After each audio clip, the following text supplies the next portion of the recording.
Grzegorz Chyży, Róże Ogrodowe. Witajcie. Dzisiaj odcinek o chorobach i szkodnikach i zaburzeniach fizjologicznych, czyli tych wszystkich objawach, które mogą Was niepokoić, jeśli chodzi o Wasze róże w ogrodzie właśnie w połowie maja.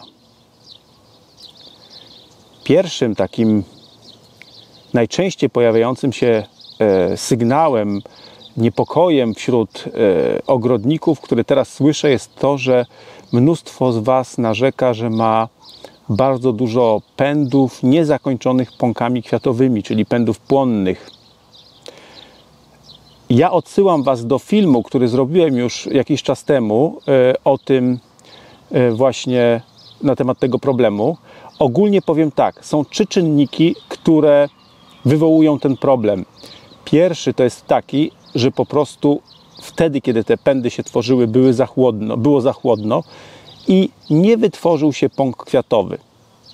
Po prostu rośnie sobie pęd płonny. Drugi czynnik jest taki, że z jakiegoś powodu najczęściej rośliny rosnące w półcieniu lub w cieniu mają za mało światła, żeby wytworzyć pąk kwiatowy i wtedy też tworzy się pęd płonny. I trzeci czynnik, który być może w tym roku jest tym kluczowym, tym decydującym, to jest sytuacja, kiedy roślina rosła normalnie, wytworzyła zawiązek pąka kwiatowego, ale w wyniku przymrozku ten stożek wzrostu razem z zalążkiem tego pąka kwiatowego po prostu przemarzł. Pęd rośnie dalej, wydłużają się międzywęźla, natomiast on już nie przyrasta i na końcu tego pędu, tam gdzie jest ten stożek, on się po prostu zatrzymał i nie wytworzy pąka kwiatowego. I to są te 3 najczęstsze przyczyny. Ta ostatnia moim zdaniem może być faktycznie najczęściej występującą przyczyną w tym roku i wtedy pozostaje skrócić taki pęd, tak jak w tym filmie, który Wam tutaj podlinkowałem. Część osób moim zdaniem błędnie podejrzewa, że za tą sytuację odpowiadają szkodniki. Są takie 2 szkodniki, które niszczą pędy: bruzdownica i zwiot różany. Bruzdownica pędówka, ona niszczy pęd, ale tak naprawdę nie niszczy samego zawiązku i pąka kwiatowego.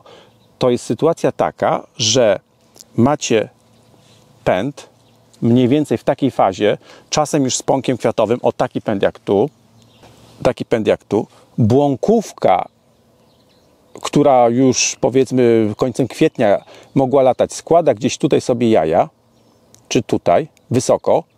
Z tego wylęga się larwa, która wgryza się w pęd, ona się przemieszcza w dół i nagle więdnie nam ta cała góra, po prostu liście zaczynają więdnąć i pęd zamiera do tego momentu, do którego dojdzie larwa. Poniżej pęd jest zdrowy.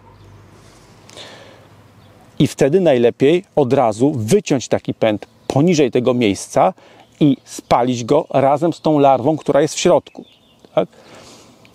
Bo jeżeli tego nie zrobimy, to ta larwa przedostanie się do gleby, tam będzie zimowała, na wiosnę z tej larwy wylęgną się osobniki dorosłe, muchówki, czyli mniej więcej tak wyglądające powiedzmy jak muszka, i one będą ten cykl powtarzały. Innym szkodnikiem, który też powoduje podobne objawy, też zamieranie pędów, jest zwiot różany, z tym i też go wywołuje błąkówka, larwy błąkówki, tylko że tam jest sytuacja inna, ponieważ jaja są składane na dolnych partiach pędów, w kątach liści i ta larwa, która wgryza się w pęd, ona przesuwa się z dołu do góry, czyli wtedy jak gdyby zamiera nam większy fragment pędu. Mamy tak, że mamy roślinę i nagle nawet poniżej połowy ten pęd zaczyna z jakiegoś powodu zamierać cały, więdnąć, nie? I też najlepszym sposobem jest wtedy wyciąć ten pęd i spalić go razem z larwą. Kolejnym szkodnikiem, a w zasadzie grupą szkodników są motyle i ćmy, a tak naprawdę ich gąsienice. One wygryzają albo liście, szkieletując je, tak jak tutaj,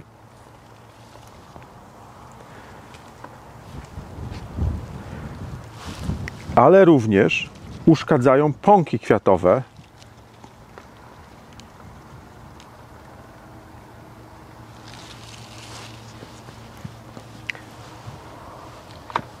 Lub całkiem w zasadzie niszczą pąki kwiatowe.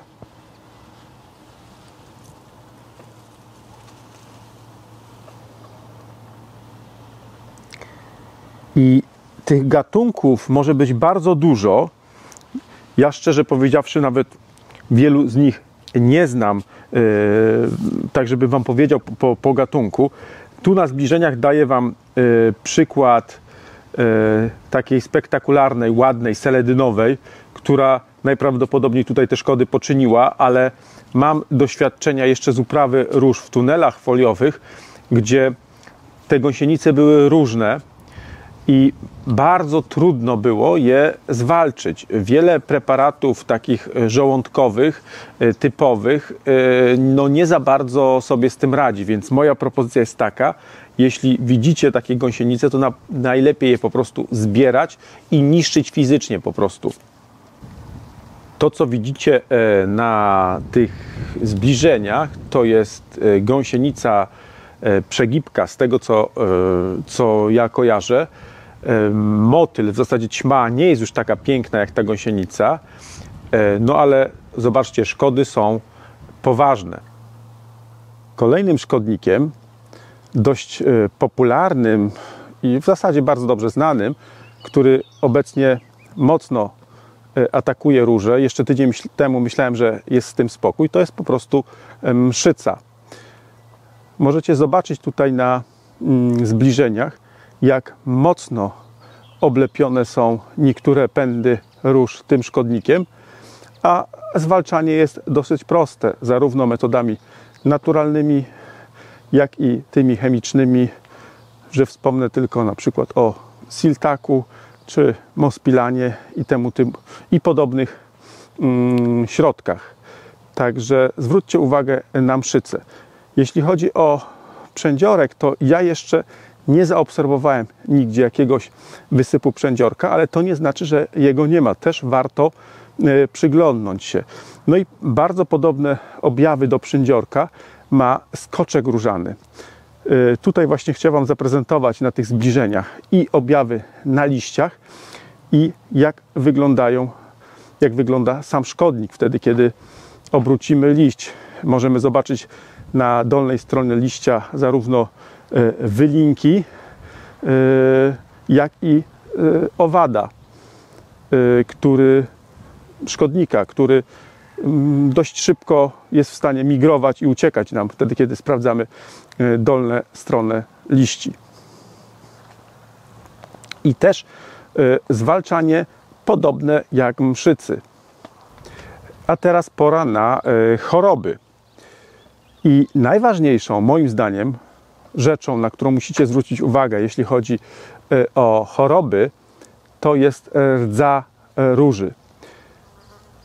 Te odmiany, czy te rośliny, które w ubiegłych latach chorowały Wam na rdzę róży i wydaje Wam się, że uporaliście się z tym problemem, to bądźcie czujni. Zaglądnijcie nie tylko na górne liście, ale przede wszystkim na dolne liście, w głąb krzewu, bo tam mogą pojawiać się już pierwsze charakterystyczne objawy w postaci pomarańczowych kropek na górnej stronie blaszki liściowej, a wtedy, kiedy odwrócicie blaszkę liściową, to na dolnej stronie charakterystyczne takie wypustki, takie zgrubienia też pomarańczowe, i to jest sygnał, że trzeba przystąpić już do ochrony. Nie warto czekać. Kolejną chorobą, której pierwsze objawy już zaobserwowałem, to jest mączniak prawdziwy. Szczególnie w tych rejonach, kiedy mieliście okresową suszę, zwróćcie uwagę na najmłodsze liście, bo zarówno na tych liściach zielonych, młodych, nawet na tych starszych zielonych, ale przede wszystkim na tych liściach takich czerwonawych, młodych przyrostach już widać charakterystyczny szaro-srebrny nalot. Może on już nawet atakować pąki kwiatowe czy szypułkę kwiatową. Więc jeżeli takie coś zaobserwujecie, to przede wszystkim podlejcie mocno rośliny i również możecie sięgnąć po ochronę chemiczną i też podlinkuję Wam kolejny film, który swego czasu nakręciłem i uważam, że on jest cały czas aktualny odnośnie tego, jak sobie radzić z mączniakiem prawdziwym. I na koniec, jeśli chodzi jeszcze o choroby, to chciałbym, żebyście zwrócili na objawy, które są charakterystyczne czy to dla czarnej plamistości, czy dla mączniaka rzekomego. Czasem bardzo trudno jest jednoznacznie stwierdzić, obserwując liście, czy mamy do czynienia z czarną plamistością, czy z mączniakiem rzekomym. A nawet mam wrażenie, że część tych objawów, które Wam tutaj pokazuję na zbliżeniach, to nie jest ani mączniak rzekomy, ani czarna plamistość, ale są to fizjologiczne objawy niedoboru składników lub problemów z przewodzeniem, z transportowaniem pewnych składników wywołane niskimi temperaturami. W pewnej fazie wzrostu rośliny są bardziej podatne na to, żeby takie objawy wystąpiły. Niemniej, jeżeli Was niepokoi sytuacja, szczególnie wygląd liści, który przypomina mączniaka rzekomego, czyli nie okrągłe kropeczki, tylko nieregularne plamy, takie bardziej kanciate o ostro odcinających się brzegach, to zwróćcie uwagę, czy te liście po kilku dniach nie zaczynają opadać, bo to jest charakterystyczne dla mączniaka rzekomego, że on w ciągu kilku dni, zresztą podobnie jak ma to miejsce na przykład w zarazie ziemniaka, na pomidorze na przykład, to mamy w ciągu kilku dni objawy i za 3 dni nie mamy liści na roślinie, tak? I podobnie jest na róży w przypadku mączniaka rzekomego, więc jeżeli macie takie objawy i widzicie, że gdzieś tam któryś listek spada, to najlepiej jak najszybciej interwencyjnie uratować te liście, uratować tą masę zieloną, która pracuje dla fotosyntezy poprzez zastosowanie, no, najprościej mówiąc, zabiegu takiego z miedzianu, nie? Duża dawka 0,3, nawet 0,35% miedzianu, oprysk, tak zrobić, żeby ten oprysk też dotarł do spodniej strony blaszki liściowej. Najlepiej zrobić to wieczorem i nawet jednokrotny zabieg miedzianym potrafi uratować te rośliny przed utraceniem liści z powodu mączniaka rzekomego. Ale tak jak powiedziałem, objawy są trudne. Ten mączniak rzekomy troszeczkę inaczej, jakby on się zaczął zmieniać. Dawniej po takich pierwszych objawach to momentalnie liście leciały. Teraz widzę, że to jest jakby inaczej. Sam mam wątpliwości, czy te objawy to są faktycznie mączniaka rzekomego, a tu na tych zbliżeniach, które Wam pokazuję, to są rośliny, które nie były chronione w żaden sposób miedzianym czy jakimś innym opryskiem i są objawy, ja te objawy już obserwuję od 3 tygodni i liście nie spadają, więc to jest dla mnie zagadka. I skoro już jesteśmy przy takich objawach nie do końca jasnych, to chciałem Wam powiedzieć jeszcze o ewidentnie objawach niezwiązanych z żadną chorobą, fizjologicznych objawach, które wywołują zmiany na liściach i które Was mogą niepokoić. Najczęściej wynikają one z nagłego spadku temperatury, czyli niekoniecznie to musi być przymrozek, ale niskich spadków temperatury nocą, nad ranem i mają one często właśnie postać jakichś takich liści, które się robią pofalowane, pogufrowane, zmieniają barwę, dostają plamek. To jest jeden objaw i drugi objaw, który związany jest z kolei ze zmianą temperatury, ze zmianą wilgotności, ze zmianą nasłonecznienia. Chodzi o to, że liście, które przez jakiś czas rosły sobie w umiarkowanej temperaturze, a szczególnie w stałej wilgotności, z trochę większej wilgotności i nagle one trafiają w atmosferę, powiedzmy, suchych wiatrów, tak, czy większego nasłonecznienia, to potrafią zmieniać barwę na taką srebrzystą, jasną i też nie jest to objaw żadnej choroby, nie obawiajcie się tego. Po prostu ten liść w jakimś stopniu tak jakby został poparzony. To jest poparzenie słoneczne na liściu, czy obsuszenie tego liścia przez suchy wiatr. Owszem, dla rośliny jest to sytuacja stresowa, ale nie jest to żadna choroba, która będzie się przenosić na kolejne liście czy na kolejne rośliny. Także spokojnie, nie musicie się tego obawiać. Chciałbym, żebyście z tego filmu wynieśli jedną rzecz. Przede wszystkim nie panikujcie. Nowe odmiany, tak jak te, które tutaj widzicie, w większości z tymi wszystkimi chorobami radzą sobie same. Nawet jeżeli objawy zaczynają występować, to roślina sobie z nimi radzi. Najgroźniejszą chorobą, o jakiej powinniście pamiętać, to jest rdza róży.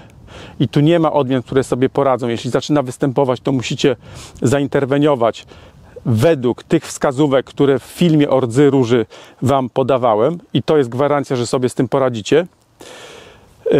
Jeśli chodzi o szkodniki, to moim zdaniem te, o których wspomniałem, nie są jakimś wielkim zagrożeniem. Nawet jak sobie zbagatelizujecie te szkodniki, to też się nic nie stanie.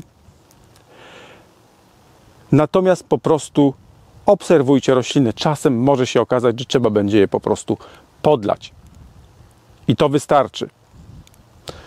Ja się z Wami na dzisiaj żegnam.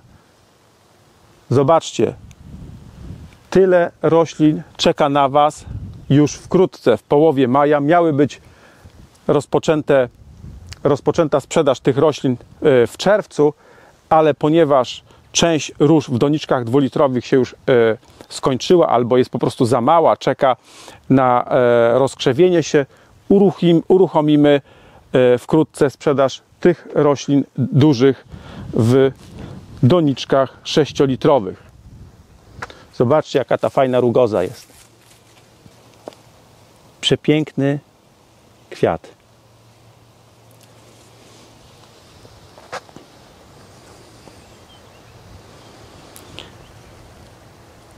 Więc widzimy się w następnym filmie. Do zobaczenia. A jeśli macie płonne pędy w swoich różach, to jest najwyższy czas, żeby takie pędy po prostu skrócić. Najlepiej skrócić je w połowie i czekać na kwitnienie. Do zobaczenia.